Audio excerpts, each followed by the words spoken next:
Good afternoon and welcome to We Believe Digital News Break. We're running just a little bit later than we would normally plan today, but we're still glad to have you joining us. We're broadcasting live from downtown Jackson, Mississippi, in the heart of the Deep South. Got about 87 degrees outside, on and off, little bits of showers, but at least for right now, it's just a little bit cooler than it has been over the last few days. We've got a lot of topics for you today. We've got the call-in number is 1-800-492-5186.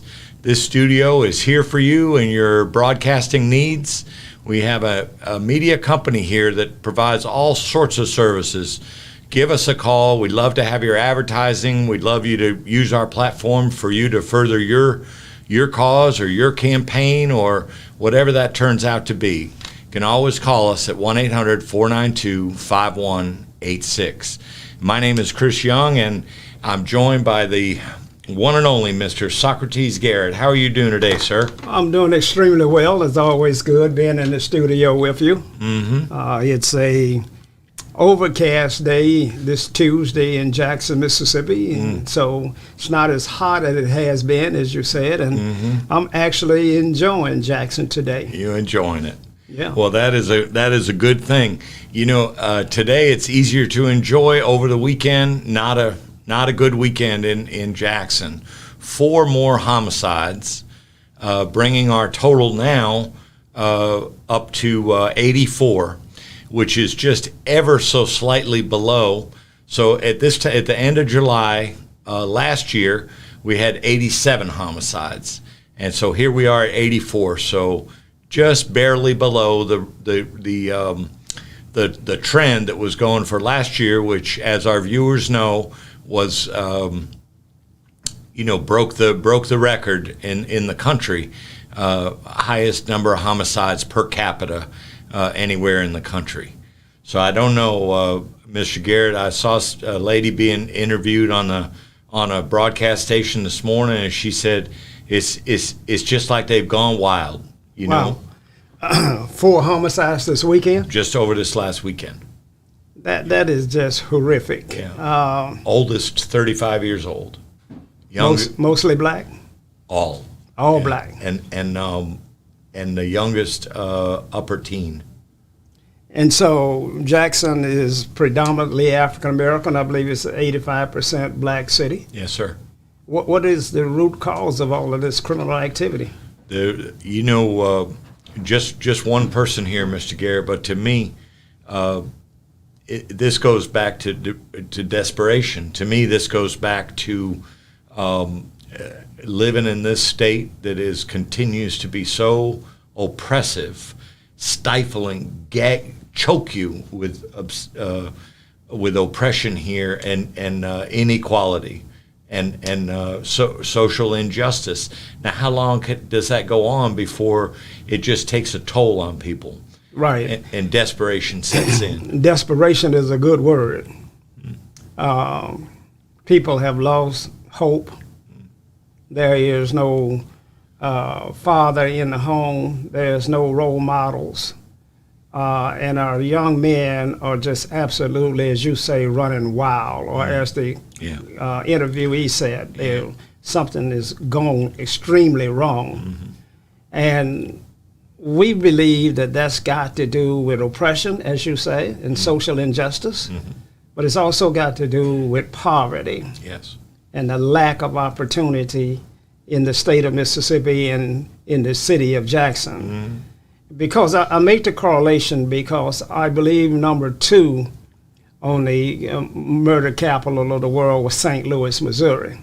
Okay. And I don't know if St. Louis has experienced the same kind of oppression that Mississippi has and continues to receive, but it has a high number of homicides. Yeah.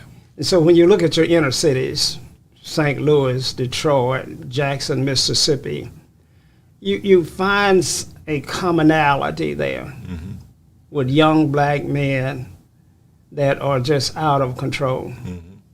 Now, I agree, we saw Ferguson in Missouri, Right. which is the suburb of St. Louis, where we had the horrific encounter with the police where a young man was killed and all of the riots broke out.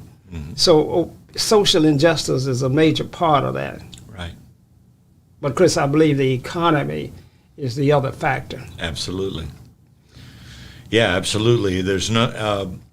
We do have and we do actually related to that. We have a mention yesterday the Jackson Office of Economic Development. How about this now? The Jackson Office of Economic Development hosted a networking and resource event for local owners. And where did they do that? At the Alamo Theater on Fair Street.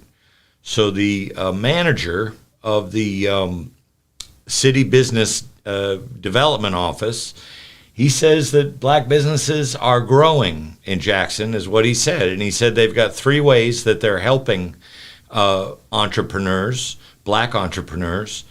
There's grant programs, there's technical assistance programs, and there's a small business development center. So I didn't realize that event was happening till it was all over.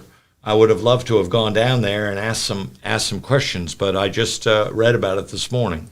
Well, one of the things that we have is low expectations of our So government. And I didn't realize that event was they happening indicate till it was all they have over. low I would have expectations loved to of have our gone down business there and community. asked some questions, but I Ferry just Street and the Alamo Theater is a wonderful place if we're dealing with historically the events that occurred in the African American community.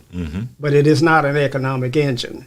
Right. The contracts are over there in the Hood building. They have a wonderful conference room down on the first floor of the Hood building, Okay. where all of the managers and the department heads could convene with African American owned businesses to talk about opportunities. Okay. And you might even sign some contracts while you're down there, especially purchases under $50,000 where it doesn't require a bid or advertisement. You can just simply call 2 people, and if they're sitting in the room, you can call them and say, "Can you supply me with these ballpoint pens?" And so until we elevate the consciousness of our elected officials and they start to create programs and opportunities that are meaningful, that is well publicized, that you will know that the event is planned, and that business from all over the state would convene on that day, then until that happens, we're not going to move forward. Yeah. It's a mediocre approach. Yeah, at best. Okay. Another item, a little bit surprising. At least the mayor of Jackson was surprised. The state just unilaterally decided to announce a boil water notice for the city of Jackson.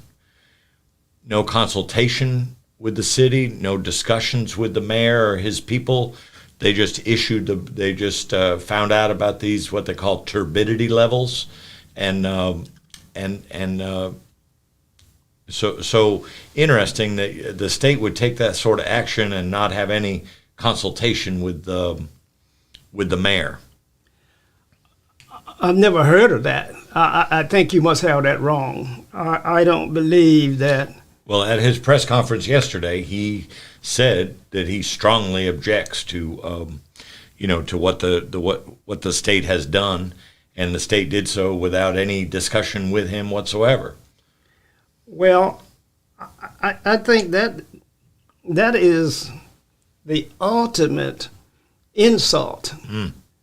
To be a mayor of a city and have someone declare a boil water notice in your city without contacting you.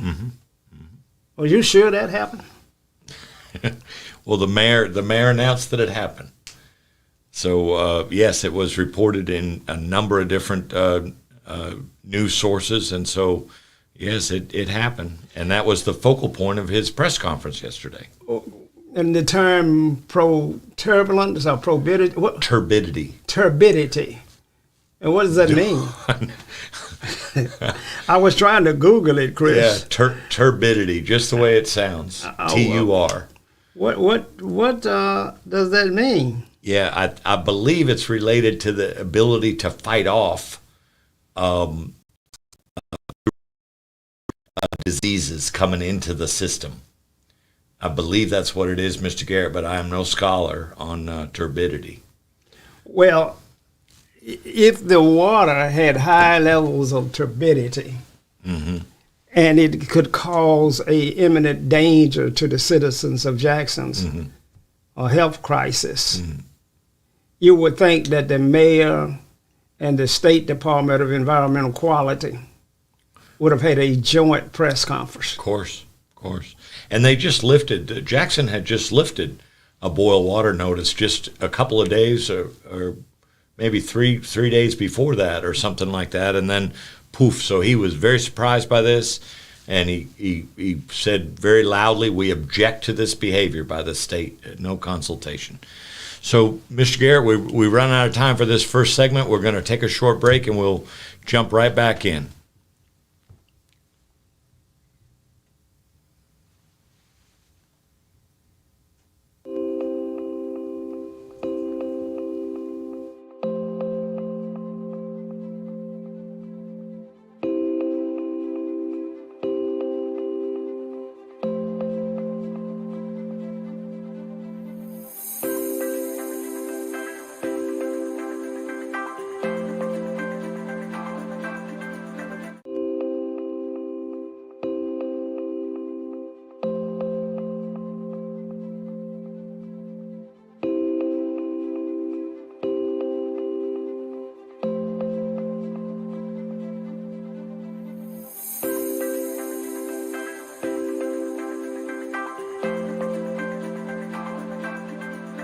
The Mississippi Link is an African-American female-owned newspaper with a trusted voice that is highly respected throughout the city, state, and nation. Our motto, keepers of the knowledge for people who speak the truth, since 1993. Link significantly influences the thoughts, attitudes, and buying decisions of its readers. Call us at 601-368-8481 for your advertising needs. If you would like to receive a newspaper in the mail each week, our annual subscription is only $52 per year. That is only $1 per week for you to stay informed regarding many stories that you can only get in the Mississippi Link. Sign up today at themississippiLink.com and click on Home Delivery.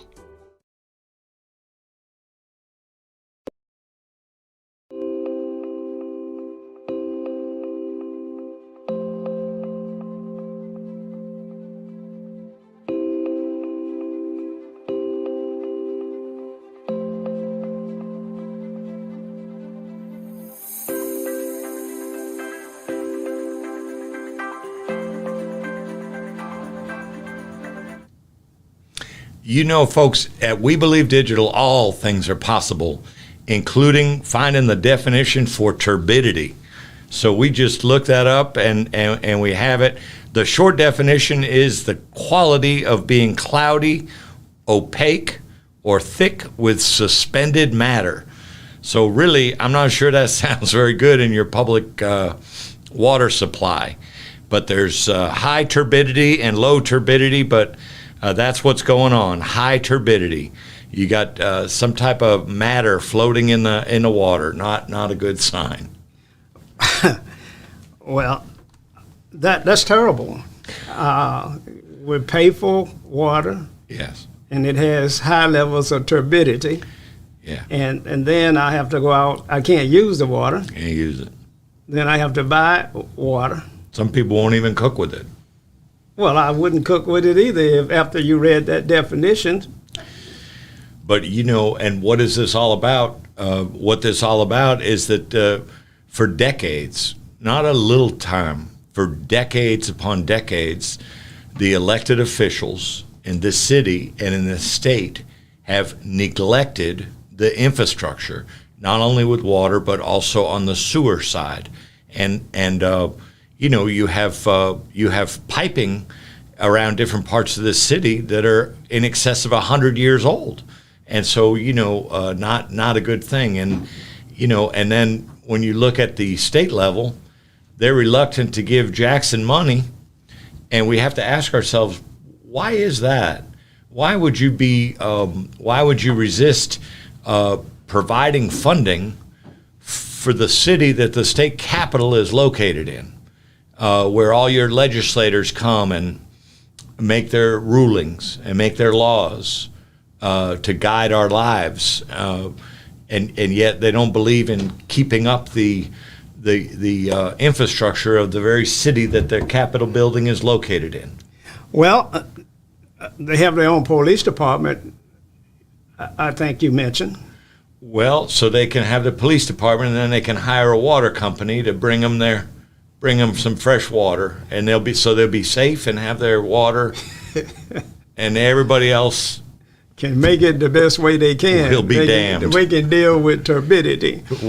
And so I'm going to say that, change has got to occur in Jackson, where the state of Mississippi, as you said, will not assist this city in improving the long-term conditions of the water system. Mm-hmm. We have a water plant that's located on the banks of the reservoir, was built for Jackson's water supply. Mm-hmm. And so we have an excellent supply of water.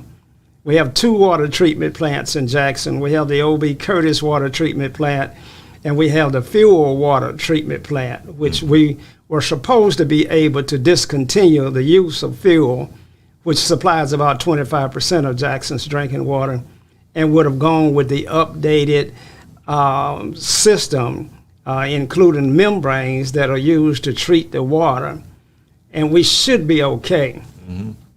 But if you have clean water from the plant and then you're putting it in old decayed pipes in your distribution system, Chris, mm-hmm. then you pick up high levels of lead, and you mm-hmm. pick up all kinds of mm-hmm. turbidity and things like that in your distribution system. Yeah. So, Chris, what is the solution? Yeah, somebody's got to wake up here. It seemed like not only, as you shared before, it seemed like we need to have more enlightened leadership at the city level, but at the state level, we just have to. It's a real conundrum. Well, and it can't continue this way. High crime, bad water, just 2 of the critically important things that citizens need, and they relocate to places where they can find that, along with a good education. And so if Jackson doesn't start to improve in those critical categories, then we have a city that will continue on the decline and will continue to lose population. And Chris, when we lose populations, when we lose rooftops, we lose our tax base. Right. And we're unable to fund the remaining citizens here. We can't provide them with the necessities. Mm-hmm. So we're in a real bad spot here. If we continue to lose the tax base, we continue to watch the city deteriorate. And currently everybody's moving out and few people are moving in. So again, I got to ask you to look in your crystal ball. Yeah. And say, what is it that we can do to turn this around? Right. And there is this one person, the state auditor of all people. He did file a report, and they're working on part 2 of the report. I invited him here to the studio, but his handler said that they were very busy right now doing part 2 of this report, where he's trying, it appears, in Mississippi, it always appears, you never quite know for sure, to bring attention to people that Jackson must be the economic, cultural hub of, it must be a thriving mecca here in Jackson in order to move Mississippi as a whole forward. He said that for every 6 people that come to Mississippi, 5 of them are coming to Jackson. Wow. And so the idea of things like crime, infrastructure, and a welcoming and more positive and more business friendly. Right now, well, we reported just last week, I think it was, Mississippi last in the country according to CNBC. Now, these are business people and saying, it's just not a friendly place to do business. Well, it's not, and as an African American business owner, it's even more challenging. Right. It's even more challenging because there's no source of capital. The financial institutions have been engaged in redlining, which excludes African American communities. So there's no mentors here. We are unable to visit with CEOs that have been successful. When I was in Houston at a fundraiser, I was in the room with at least 10 millionaires, CEOs, and you could see their footprint. In Jackson, you don't have that. Right. And so it's kind of like we've been left to just wander and squander on our own. And, President Biden, who said that he owed his elections to African Americans, he's not doing anything to show that he appreciated that when it comes to Mississippi. I don't feel his footprint, Chris. No, I don't either. Well, we've got a few minutes left in this show, Mr. Garrett. I did want to let people know that there's a new benefit that's just been announced that is going to start making it into the, here we are talking about poverty, but 460,000 children are going to end up getting a pandemic EBT benefit in the month of October.